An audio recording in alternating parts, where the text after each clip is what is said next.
আল্লাহর আইনে সবাই সমান, এখানে উঁচু নিচু, there is no difference between black and white, between upper and lower, between the richer section of the society and poorer section of the society, between the prime minister, between the member of the parliament and the factory worker, rickshaw puller. Everyone is totally equal, 100% equal in the eyes of Quran and Islam. চিল্লায় বলেন ঠিক কি না? আল্লাহর চোখে সবাই সমান। ওইখানে প্রধানমন্ত্রী নাই, ওইখানে প্রেসিডেন্ট নাই, ওইখানে এমপি নাই, ওইখানে রিকশাওয়ালা আর প্রধানমন্ত্রী আর প্রেসিডেন্ট এক কাতারে দাঁড়িয়ে আল্লাহর সেজদা দেয়। চিল্লায় বলেন ঠিক কি না? নিজেকে আক্রমণ করা হলে রাখতেন না, কিন্তু আল্লাহর জমিনে আল্লাহর বিধান লঙ্ঘিত হলে আল্লাহ রাসূল রেগে যেতেন। মদিনাতে এক মেয়ে চুরিতে ধরা পড়ল। চুরি করলে কি করতে হয়? আস-সারিকু ওয়াস-সারিকাতু ফাকতাউ আইদিয়াহুমা। বাংলাদেশে হাত কাটে, কি করে? জেলে দেয়। আর কি করে? হ্যাঁ, জরিমানা, জামাই আদর করে না, বিধান হচ্ছে হাত কেটে দাও। If anyone steal something precious, the government, the authority should cut down his right hand. আইনটা কার? বাংলাদেশে এরকম চোর আছে না নাই? দেশের টাকা পাচার করে, আছে না নাই? হাজার হাজার টাকা কুচি কুচি করে বগুড়ার এক পানির মধ্যে, খালের মধ্যে দেখলাম। আহা, জনগণ খেতে পায় না আর মানুষ টাকা কুচি করে জঙ্গলে ফেলে দিয়ে আস। এগুলো কত বড় ডাকাত! একটা চোর, ওকে ধরে যদি হাত কেটে টেলিভিশনে প্রচার করে দেয়া হতো, 17 কোটি মানুষ যদি দেখতো, এই দেশে আর চোর খুঁজে পাওয়া যেত না। বনু মখজুমিয়া গোত্রের এক নারী চুরিতে ধরা পড়ল। সাহাবীরা যে বললে, ইয়া রাসূলুল্লাহ, অনেক বংশীয় মেয়ে, আপনি হাত কেটে দিয়েন না, মাফ করে দেন। কি করেন? আল্লাহ রাসূল সাল্লাল্লাহু আলাইহি ওয়াসাল্লামের চেহারাটা আগুনের গোলার মতো লাল হয়ে গেল, রেগে গেলেন। আল্লাহ রাসূল বললেন, এত বড় সাহস পেলে কোত্থেকে? এটা আল্লাহর আইন। চিল্লায় বলো, কার আইন? লাউ কানাত ফাতিমাতু বিনতি মুহাম্মদ সারাকাত লাকাতা মুহাম্মাদুন ইয়াদাহা। আরে বনু মখজুমিয়া গোত্রের মেয়ে তো দূরের কথা, আমার কলিজার টুকরা ফাতেমাও যদি চুরিতে ধরা পড়তো, আমি ফাতেমার ডান হাত কেটে দিতে 1 সেকেন্ডও দেরি করতাম না। কারণ বিধানটা কার? এত মাইট দেয়া হলো বিশ্বনবীকে, এত অত্যাচার করা হলো, তিনি রেগে যেতেন না। কিন্তু আল্লাহর জমিনে আল্লাহর বিধান লঙ্ঘিত হলে তিনি রেগে যেতেন, ঠিক কিনা? এজন্য আমাদের রাগটাও হতে হবে এমন, অপ্রয়োজনে আমরা রাখবো না, কিন্তু আল্লাহর জমিনে আল্লাহর বিধান যদি লঙ্ঘিত হয়, দুর্বলের উপর যদি সবলের অত্যাচার হয়, সমাজে যদি বিশৃঙ্খলা তৈরি হয়, তখন মুমিন রাগান্বিত হবে, বজ্র কণ্ঠে গর্জে উঠবে। চিল্লায় বলেন ঠিক কিনা? এছাড়া মুমিন রাগকে নিয়ন্ত্রণ করে, এটা মুত্তাকিদের বৈশিষ্ট্য। আল্লাযীনা ইউনফিকুনা ফিস সাররাই ওয়াদ দাররা। মুত্তাকিনদের প্রথম গুণ, তারা দান করে। 2 নাম্বার গুণ, রাগকে হজম করে। রাগকে হজম করতে রাজি আছেন সবাই? আজকে থেকে রাগটার একটু কমানো যাবে, থামানো যাবে তো? আল্লাহ তুমি কবুল করো, পড়ি আমিন। আল্লাহ রাসূল সাল্লাল্লাহু আলাইহি ওয়াসাল্লাম রাগ কমানোর কিছু পদ্ধতি আমাদেরকে শিখিয়েছেন। 2 সাহাবী ঝগড়া লাগলো, কথার পিঠে কথা, কথার নাম লতা। ঝগড়া করতে করতে এক সাহাবী রেগে মেগে আগুন। আল্লাহ রাসূল দেখতে লাগলেন আর বললেন, ইন্নী লা আ'লামু কালিমা লাউ ক্বালাহা লা যাহাবা যা আনহু। নিশ্চয়ই আমি এমন এক বাক্য জানি, এই বাক্যটা যদি এই সাহাবী পড়ে, তাহলে তার রাগ মুহূর্তের মধ্যে ঠান্ডা হয়ে যাবে। ওই সাহাবী বলল, ইয়া রাসূলুল্লাহ, বাক্যটা কি আমারে শিখিয়ে দেন, আমি চাই আমার রাগটা যেন থেমে যায়। আল্লাহর রাসূল বললেন, তুমি পড়ো, আউযু বিল্লাহি মিনাশ শাইতানির রাজীম। সবাই পড়েন, আউযু বিল্লাহি মিনাশ শাইতানির রাজীম। তাহলে রাগ কমানোর দোয়ার নাম কি? সবাই বলেন, আউযু বিল্লাহি মিনাশ শাইতানির রাজীম। এটা হচ্ছে 1 নাম্বার ফর্মুলা। এটা কয় নাম্বার? মনে থাকবে? রাগ আসলে এই দোয়াটা পড়বো, মুহূর্তে রাগকে ঠান্ডা করে দিবে কে? 2 নাম্বার ফর্মুলা হচ্ছে, বেশি রাগ চলে আসলে আপনি চুপ থাকবেন। Keep quiet, keep silent, cool down, relax করেন, থামেন। অশ্রাব্য ভাষায় গালিগালাজ করবেন না। অনেকে রেগে গেলে গড় গড় করে কি যেন বলে, গালিগালাজ করে, 14 গোষ্ঠী উদ্ধার করে স্যার, আছে না নাই? না, এই গালিগালাজ যখন কন্টিনিউ করবেন, আরো বাড়তে থাকবে আপনার রাগ। আপনি একটু থামেন, stop, relax and keep quiet. ইদা গাদিবা আহাদুকুম ফালিয়াসকুত বলেছেন মুহাম্মদ সাল্লাল্লাহু আলাইহি ওয়াসাল্লাম। তোমাদের কেউ যখন রেগে যায়, সে যদি রাগ থামাতে চায় সেজন্য চুপ থাকে, সেজন্য কি থাকে? তাহলে বেশি রাগ আসলে কি গালিগালাজ করবেন, চিল্লাফাল্লা করবেন, 14 গোষ্ঠী নিয়ে গালি দিবেন, কি করবেন? চুপ থাকবো। কি থাকবেন? মনে থাকবে নাকি ওয়াজের ময়দানেই শেষ, বাড়িতে যাইয়া হোতায় লেবেন? চুপ থাকতে রাজি আছেন তো? প্রথমে রাগ আসলে আউযুবিল্লাহ পড়বো, 2 নম্বরে চুপ থাকবো, 3 নম্বরে বিষ্ণু ঈসা ইসলাম বললেন তোমার কার্যক্রম কমিয়ে দাও, লোয়ার ইউর অ্যাকশন, অ্যাকশন কমাও, ডাইরেক্ট অ্যাকশনে যাও না।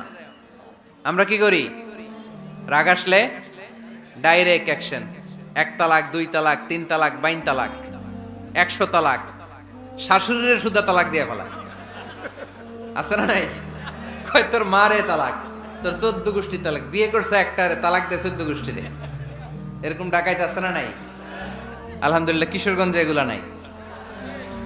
ওমরে ফারুক যখন খলিফা রাদিয়াল্লাহু তাআলা আনহু, এক লোক তার স্ত্রীকে 100 তালাক দিছে। কয় তালাক? স্ত্রী এসে ওমরে ফারুককে বললেন, ইয়া আমিরুল মুমিনিন, বিচার করেন। কি বিচার? আমার স্বামী তো আমার 100 তালাক দিছে। কয় তালাক? ওমরে ফারুক বললেন, তোমার স্বামীকে ডেকে আনো। ডেকে আনা হলো। বলল, ঘটনা কি? তালাক দিবা 3টা, 100টা দিলা কেন? কয় রাগ হয়েছিল অনেক, মেজাজ গরম হয়ে গেছিল। ওমরে ফারুক বললেন, চাই আর তালাক মিন শিআরিল্লাহ, তালাক হচ্ছে আল্লাহর শিয়ার, এটা কোরআনের আইন, এটা নিয়ে ফাইজলামি করলি কেন? এদিকে আয়, বিচার করি। জামাই বউরে বসায় তিনি বিচার করে দিলেন, 3 তালাকে তোর বউ তালাক, বাকি 97 তালাক তোর পিঠের উপর পড়বে। কই পড়বে? এবার জল্লাদ নিয়ে আসা হলো, চাবুক নিয়া, ওয়াহিদ, ইসনাইন, তালাতা, আরবা, খামসা, এক একটা চাবুক মারে আর চিল্লান মেরা ওঠে স্বামী, কয় সব তালাক তোর পিঠের উপরে দিলাম। এরকম বিচার যদি ওমরে ফারুকের মতো বাংলার জমিনে থাকতো, একটা বদমাইশও খুঁজে পাওয়া যেত? লোয়ার ইউর অ্যাকশন, রেগে গেলে অ্যাকশন কমান, ডাইরেক্ট অ্যাকশন মেরেন না। কি করবেন? কার্যক্রম কমিয়ে দেন। আল্লাহ রাসূল সাল্লাল্লাহু আলাইহি ওয়াসাল্লাম বললেন, ইযা গাদিবা আহাদুকুম ওয়া হুয়া কায়েম, দাঁড়িয়ে থাকা অবস্থায় যদি কেউ রেগে যায়, ফালিয়াজলিস, সেজন্য বসে যায়। ফা ইন যাহাবা আনহুল গাদাবু ওয়া ইল্লা ফালিয়াত্তাজি, বসে যাওয়ার পরেও যদি তার রাগ কমে না যায়, সেজন্য শুয়ে যায়। সুবহানাল্লাহ পড়েন। দাঁড়িয়ে থাকা অবস্থায় রাগ আসলে কি করবেন? বসা অবস্থায় রাগ আসলে, শোয়া অবস্থায় রাগ আসলে ঘুমায় যাবেন। অনেক ভালো মানুষ এই এলাকার লোকেরা, শোয়া অবস্থায় রাগ আসলে চোখ বন্ধ করে ঘুমায় যাবেন, এরপর সুন্দর সুন্দর স্বপ্ন দেখতে শুরু করবেন। রাগ আর নাই। কত সুন্দর ফিলোসোফার ছিল বিষ্ণু ঈসা ইসলাম। এই কথাগুলোর দাম কত জানেন? ওজন কত জানেন? কিভাবে আমাদেরকে তিনি সভ্য বানাতে চেষ্টা করেছেন, কিভাবে আমাদেরকে সুখী সমৃদ্ধ মানুষ বানাতে চেষ্টা করেছেন। দাঁড়িয়ে থাকলে যদি রেগে যাও, বসে পড়ো, বসে গেলেও যদি রেগে যাও, শুয়ে পড়ো। সুবহানাল্লাহ পড়েন। তার মানে রাগ কমানোর 1 নাম্বার ফর্মুলা আউযুবিল্লাহ পড়বেন, 2 নাম্বার ফর্মুলা চুপ থাকবেন, 3 নাম্বার ফর্মুলা অ্যাকশন কমিয়ে দিবেন, দাঁড়ালে বসবেন, বসে থাকলে শুয়ে যাবেন। 4 নাম্বারে বিশ্বনবী বললেন, তারপরেও যদি তোমার রাগ কমে না যায়, ঠান্ডা পানি দিয়ে ওযু করো, রাগ কমায় দিবে কে? ওযু করেন ঠান্ডা পানি দিয়ে, রাগ কমায় দিবে কে? আল্লাহ রাসূল সাল্লাল্লাহু আলাইহি ওয়াসাল্লাম বললেন, আর শয়তান, ইন্নাল গাদাবা মিনাশ শয়তান, নিশ্চয়ই রাগ আসে শয়তান থেকে। রাগ এনে দেয় কে? একটু আওয়াজ করে বলেন না, এনে দেয় কে? রাগ এনে দেয় শয়তান। ও শয়তানু খুলিকা মিনান নার, শয়তান তৈরি আগুন দিয়ে। শয়তান তৈরি কি দিয়ে? ওয়ান নারু তুতফাউ বিল মা, আর আগুন নিভায় পানি দিয়ে। আগুন নিভায় কি দিয়ে? এজন্য তোমাদের কেউ যখন রেগে যায়, ইদা গাদিবা আহাদুকুম ফালিয়াতাওয়াদ্দা, সেজন্য ঠান্ডা পানি দিয়ে ওযু করে তার রাগটারে ঠান্ডা করে দিবে কে? সুবহানাল্লাহ পড়েন। মনে থাকবে সবার? 1 নাম্বার, রাগ আসলে 1 নাম্বারে কি করবেন? আউযুবিল্লাহ পড়বেন। 2 নাম্বার, চুপ থাকবেন। 3 নাম্বার, বসে যাবেন, শুয়ে যাবেন। 4 নাম্বার, ওযু করবেন। রাজি আছেন? মাথায় ঠান্ডা পানি দিবেন, চেহারায় ঠান্ডা পানির ঝাপটা দিবেন, দেখবেন আপনার রাগকে ঠান্ডা করে দিছে কে? এজন্য আল্লাহ বললেন, আমার মুত্তাকিদের বৈশিষ্ট্য হলো আল্লাযীনা ينفقون في السراء والضراء والكاظمين الغيظ والعافين عن الناس মুত্তাকিন বান্দারা সুখে দুঃখে দান করে, রাগ ক্রোধ আসলে এটাকে তারা হজম করে। মুত্তাকিনদের 3 নাম্বার বৈশিষ্ট্য হলো তাদের সাথে কেউ অন্যায় করলে তারা ক্ষমা করে। সুবহানাল্লাহ পড়েন। কি করবেন? ক্ষমা করে দিবেন। মুত্তাকিদের 3 নাম্বার বৈশিষ্ট্য কি? নাকি অন্তরের মধ্যে দুঃখ কষ্ট রেখে দিবেন? অনেকে আছে অতীতের কষ্ট ভুলতে চায় না, ভুলতে পারে না। কেউ আপনারে ধমকি দিছিল, কেউ আপনার সাথে খারাপ আচরণ করছিল, কেউ আপনারে গালি দিছিল, অনেকে এটারে পেলে পুষে অন্তরে বড় করে রাখে, আছে না নাই? ভুলতে চায় না। মনের ভেতরে রাগ পেলে পুষে রাখা ঠিক না। মনে মনে কয় তুই আমারে মারছিলি, আমি তোরে মারুম। তুই আমারে অপমান করছিলি ওই দিন, যদি একদিন সুযোগ পাই তোরে হতা এলামু। আছে না এরকম? সেই 20 বছর আগে আপনারে সে অপমান করছে, ওইটারে পেলে পুষে আপনি অন্তরে নিয়ে বয়ে বেড়াচ্ছেন। আর এই হিংসা ক্ষোভ যদি রাগ ভিতরে রাখেন, এটা আপনারে জ্বালায় দেয় ভিতরে, জানেন? আর যদি আপনি ক্ষমা করে দেন, একেবারে ঠান্ডা। জানেন এই ফর্মুলা আপনারা? এজন্য রাগ ক্ষোভ হিংসা কখনো অন্তরে পুষে রাখতে নাই। মা যাদাল্লাহু আবদান বিআফওয়িন ইল্লা ইজ্জান। কোন বান্দা যদি তার অন্য কোন ভাইকে ক্ষমা করে দেয়, আল্লাহ তাআলা ওই ক্ষমাকারীর সম্মান আর মর্যাদাকে বাড়িয়ে দেয়। আল্লাহ তাআলা নিজে ক্ষমাশীল, তিনি ক্ষমা করাকে পছন্দ করেন। তাই আমাদের বেশি বেশি ক্ষমা করা দরকার। এজন্য এখন কেউ যদি আপনার সাথে খারাপ আচরণ করে, আপনার উপর জুলুম করে, অন্যায় করে, কি করবেন? মাফ করে দিবেন। মাফ করতে রাজি আছেন তো? আচ্ছা, সবাই বুঝে শুনে উত্তর দেন। আল্লাহ পাক আমাদের সব গুনাহগুলো ক্ষমা করে দেখ, আমরা চাই কি চাই না? আল্লাহ আমাদেরকে মাফ করুক, আমরা চাই কি চাই না? দেখেন, আমরা কিন্তু ঠিকই আল্লাহর কাছে ক্ষমা চাই, কিন্তু আমরা নিজেরা নিজেদেরকে ক্ষমা করতে পারি না। নিজেরা নিজেদেরকে ক্ষমা করি না। সে আমার সাথে খারাপ আচরণ করছে, আমি ক্ষমা করতে পারি না। ও আমারে গালি দিছিল, আমি ক্ষমা করি না, কিন্তু আমি কিন্তু ঠিকই আল্লাহর কাছে ক্ষমা চাই। মনে রাখবেন কিশোরগঞ্জের ভাইয়েরা, আল্লাহর কাছ থেকে ক্ষমা পেতে হলে আগে ক্ষমা করতে হবে। ঠিক কিনা বলেন? আল্লাহর কাছ থেকে ক্ষমা পেতে হলে আগে কি করতে হবে? ক্ষমা করে দিতে হবে। ইন্নাল্লাহা আল্লাহুম্মা ইন্নাকা আফুন তুহিব্বুল আফওয়া ফাআফু আন্নি। হে আল্লাহ, আপনি ক্ষমাশীল, আপনি ক্ষমা করাকে পছন্দ করেন। আল্লাহ, আপনি আমাকে ক্ষমা করে দেন। কদরের রাত্রে আমরা এই দোয়া করি না যে আল্লাহ আপনি ক্ষমাশীল, আল্লাহ আপনি ক্ষমা করাকে পছন্দ করেন, আল্লাহ আপনি আমাকে ক্ষমা করে দেন।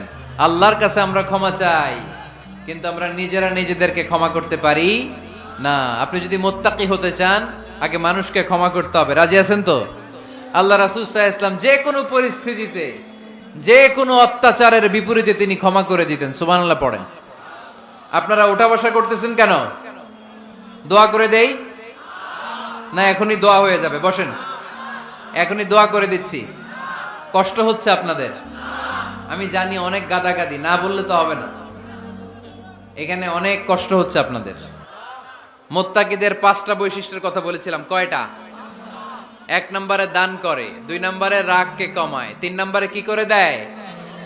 ক্ষমা করে দেয়, মাফ করে দেয়। এজন্য মাফ করার বৈশিষ্ট্য অর্জন করতে হবে প্রিয় ভাইরা।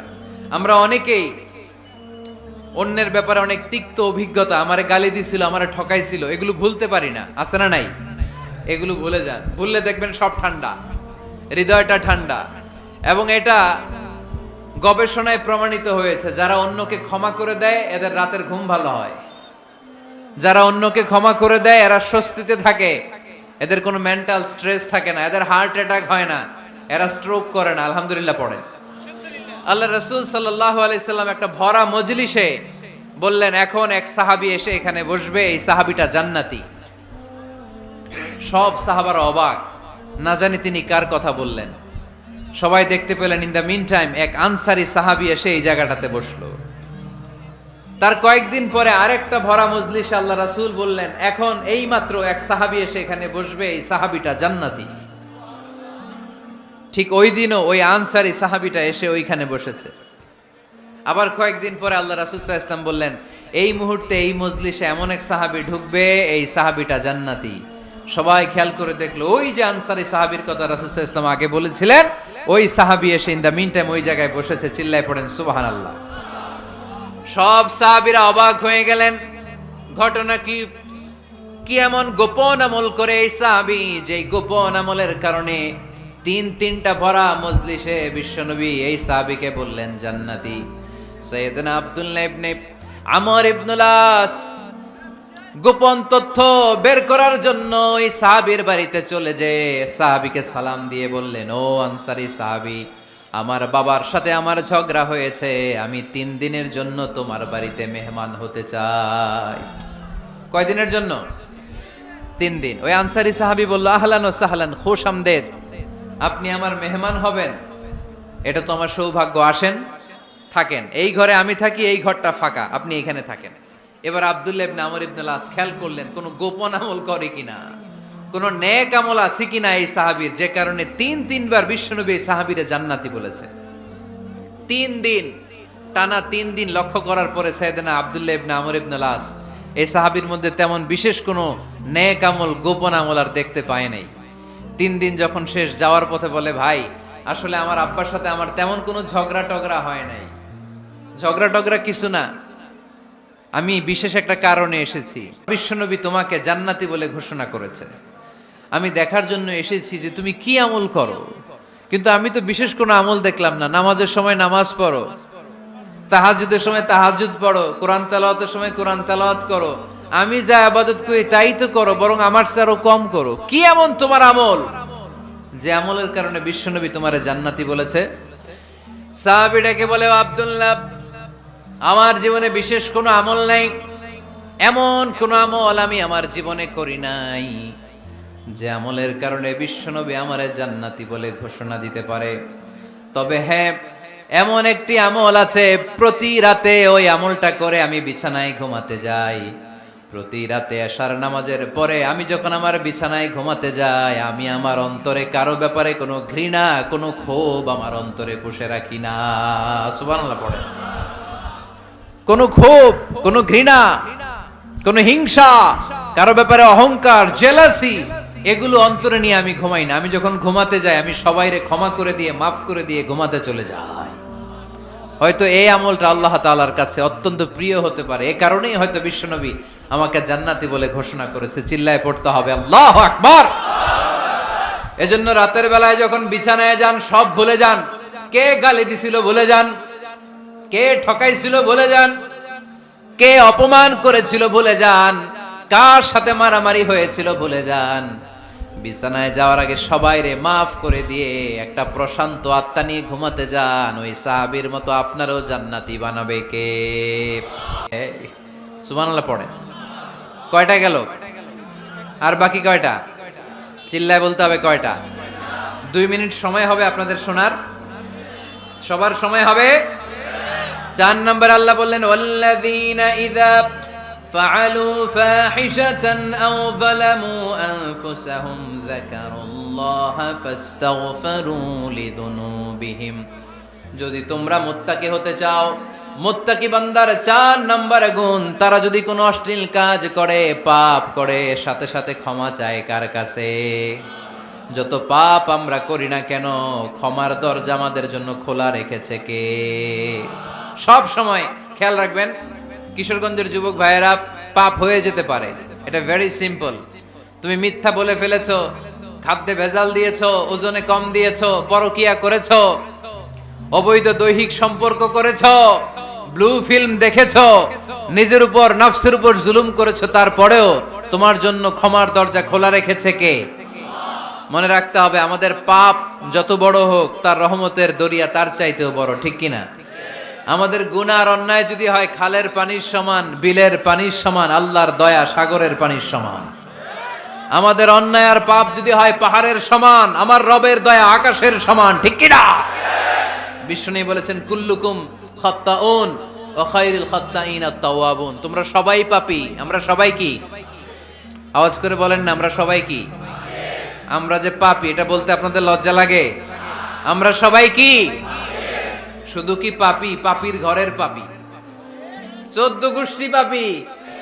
আমি পাপী, আমার বাবা পাপী, আমার মা পাপী, আমার দাদা পাপী, আমরা সবাই পাপী। আল্লাহ রাসূল বললেন, কুল্লুকুম খাত্তাউন, তোমরা সবাই পাপী, ওয়া খায়রুল খাত্তাইন আত-তাওয়াবুন, আর এই পাপীদের মধ্যে সবচেয়ে ভালো পাপী ওই পাপী যেই পাপী পাপ করার পরই তওবা করে, ইস্তেগফার পড়ে, ঠিক কিনা? পৃথিবী না জানুক আমি তো জানি, পৃথিবী না জানুক আমি তো জানি, আমি কি পাপ করেছি হায়। আমার পাপের করলে বিচার, বাঁচার আমার নাই উপায়, দয়াময় প্রভু মাফ করো আমায়, মাফ করো আমায়। পড়েন, পৃথিবী না জানুক আমি তো জানি, আমি কি পাপ করেছি হায়। আমার পাপের করলে বিচার, বাঁচার আমার নাই উপায়, দয়াময় প্রভু মাফ করো আমায়, মাফ করো আমায়। চিল্লায় পড়তে হবে সবাই, আমিন। এজন্য আল্লাহ বললেন, আমার মুত্তাকি বান্দারা যদি ভুল করে, আমার মুত্তাকি বান্দারা যদি অন্যায় করে, সাথে সাথে ক্ষমা চায় কার কাছে? ক্ষমার দরজা আমাদের জন্য খোলা আছে না নাই? আমরা যদি ভুল করি, অন্যায় করি, আমরা পড়ি রব্বানা যালামনা আনফুসানা ওয়া ইন লাম তাগফির লানা ওয়া তারহামনা লানাকুনান্না মিনাল খাসিরিন। ও আল্লাহ, ভুল করেছি, অন্যায় করেছি, পাপ করেছি, গুনাহ করেছি, নফসের উপর জুলুম করেছি, তুমি যদি মাফ না করে দাও, আমাদেরকে মাফ করার দুনিয়াতে কেউ নাই, ঠিক কি না? এজন্য আল্লাহ বললেন, মুত্তাকিদের 4 নাম্বার গুণ, ভুল হতেই পারে কিন্তু নিরাশ হয়ো না, হাল ছেড়ে দিও না, তোমাদের জন্য আমি আল্লাহর ক্ষমার দরজা খোলা আছে না নাই? 24 ঘন্টা খোলা। সকালে ভুল করছেন, মাফ চাইবেন কার কাছে? দুপুরে ভুল হয়েছে, মাফ চাইবেন কার কাছে? রাতে ভুল হয়েছে, মাফ চাইবেন কার কাছে? কারণ মুমিন বান্দারা জানে, ওয়ামাই ইয়াগফিরুয যুনুবা ইল্লাল্লাহ। মুত্তাকিনরা জানে আল্লাহ ছাড়া গুনাহ ক্ষমা করার কেউ নাই। তাই গুনাহ হলে, পাপ হলে আমরা ক্ষমা চাই কার কাছে? যদি পাপ হয়ে যায়, অন্যায় হয়ে যায়, ওযু করে জায়নামাজটা বিছিয়ে চোখের পানি ছেড়ে দেন। চোখের পানি চোখ বেয়ে নাকের ডগাবে জমিনে পড়ার আগে ওই অনুতপ্ত বান্দার জীবনের সব গুনাহ মাফ করে দেয় কে? চোখের পানি ছেড়ে আল্লাহরে বলেন, আল্লাহ وَمَن يَغْفِرُ الذُّنُوبَ إِلَّا اللَّهُ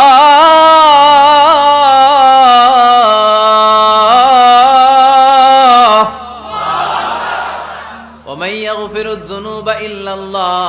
আল্লাহ ছাড়া গুনাহ ক্ষমা করার আর কোন দ্বিতীয় মাবুদ আমাদের আর আছে নাকি? চোখের পানি ছেড়ে দিয়ে আল্লাহরে ডেকে বলেন, আল্লাহ আমি ছাড়া তোমার গোলামের অভাব নাই। অভাব আছে? আমি ছাড়া তোমার বান্দার অভাব নাই, আমি ছাড়া তোমার গোলামের অভাব নাই, কিন্তু তুমি ছাড়া আমার কোনো রব নাই, ঠিক কি না? আমার গুনাহ ক্ষমা করার মতো দ্বিতীয় কোনো মালিক নাই, দ্বিতীয় কোনো রব নাই, দ্বিতীয় কোনো প্রভু নাই। তুমি যদি ফিরিয়ে দাও, কোথাও যাওয়ার জায়গা নাই, ঠিক কি না? এভাবে চোখের পানি ছেড়ে ক্ষমা চাইলে মাফ করে কে? আল্লাহ বলে, মুত্তাকিদের ভুল হতেই পারে, মানুষ মাত্রই ভুল হয়, কিন্তু ভুল হওয়া মাত্রই তারা আমার কাছে ফিরে আসে, তারা আমার কাছে ক্ষমা চায়। ওয়ালাম ইউসিররু আলা মা ফাআলু ওয়া হুম ইয়ালামুন। 5 নাম্বার বৈশিষ্ট্য হলো, জেনে বুঝে ক্ষমা চাওয়ার পরে ওই পাপ কাজ দ্বিতীয়বার আমার বান্দারা করে না, ঠিক কি না? ওয়ালাম ইউসিররু আলা মা ফাআলু ওয়া হুম ইয়ালামুন। 5 নাম্বার বৈশিষ্ট্য, মুত্তাকিদের সর্বশেষ বৈশিষ্ট্য হচ্ছে জেনে বুঝে তারা পাপ কাজ রিপিট করে না। কারণ আপনি যখন তওবা করবেন, আপনি যখন ক্ষমা চাইবেন, আপনি আল্লাহর কাছে ওয়াদা করবেন, আল্লাহ ভুল হয়েছে, অন্যায় হয়েছে, চোখের পানি ছেড়ে আল্লাহ তোমার কাছে ক্ষমা চাই, তুমি ছাড়া ক্ষমা করার কেউ নাই, আল্লাহ তুমি আমারে মাফ করে দাও, পারতো পক্ষে এই পাপ কাজ, এই ভুল কাজ আমি আর করব না। ওয়ালাম ইউসিররু আলা মা ফাআলু ওয়া হুম ইয়ালামুন। তাফসীর ইবনে কাসীর এসেছে, ওয়ালাম ইউসিররু মানে ওয়ালাম ইস্তামিররু আলা মা ফাআলু ওয়া হুম ইয়ালামুন, জেনে বুঝে ওই পাপ কাজ কন্টিনিউ করে না। আপনি সকালে ভুল করছেন, আল্লাহর কাছে মাফ চাইলেন, বিকেলে ওইটা আবার করা যাবে? সকালে খাদ্যে ভেজাল দিছেন, বিকেলে মাফ চান, এরপরের দিন আবার ভেজাল দেন, আবার মাফ চান, তারপরের দিন বাজারে আবার ভেজাল দেন, তারপরে মাফ চান। এরকম করলে মুত্তাকি হওয়া যাবে নাকি? না। একবার যখন আমি আমার ভুল বুঝতে পেরেছি, আমি চোখের পানি ছেড়ে আল্লাহর কাছে ক্ষমা চাবো, আর জীবনে ওই পাপ কাজ আমার দ্বারা হবে না। চিল্লায় বলেন ঠিক কিনা? এই 5টা গুণ যার মধ্যে থাকবে তাদেরকে বলে মুত্তাকি। তাদেরকে কি বলে? তাদের জন্য ক্ষমা আর জান্নাত প্রস্তুত করে রেখেছে কে? এই ক্ষমা আর জান্নাত হচ্ছে ডান দিক, আর বাম দিকে আছে জাহান্নাম। এখন আমাদের সিদ্ধান্ত নিতে হবে, আমরা ডানে যাব না বায়ে যাব। কিশোরগঞ্জের ভাইয়েরা আওয়াজ করে বলেন, আমরা কি ডানে যাব না বায়ে? আমরা সবাই মুত্তাকি হতে চাই কি চাই না? মুত্তাকিদের কয় গুণ? আরো জোরে বলেন। 1 নাম্বার, আওয়াজ করে বলেন। মাশাআল্লাহ, সচ্ছল অসচ্ছল অবস্থায় দান করে। 2 নাম্বার, রাগকে নিয়ন্ত্রণ করে। 3 নাম্বার, মানুষকে ক্ষমা করে। 4 নাম্বার, ভুল হলে তওবা করে কার কাছে? 5 নাম্বার, পারতপক্ষে ওই ভুল সে আর রিপিট করে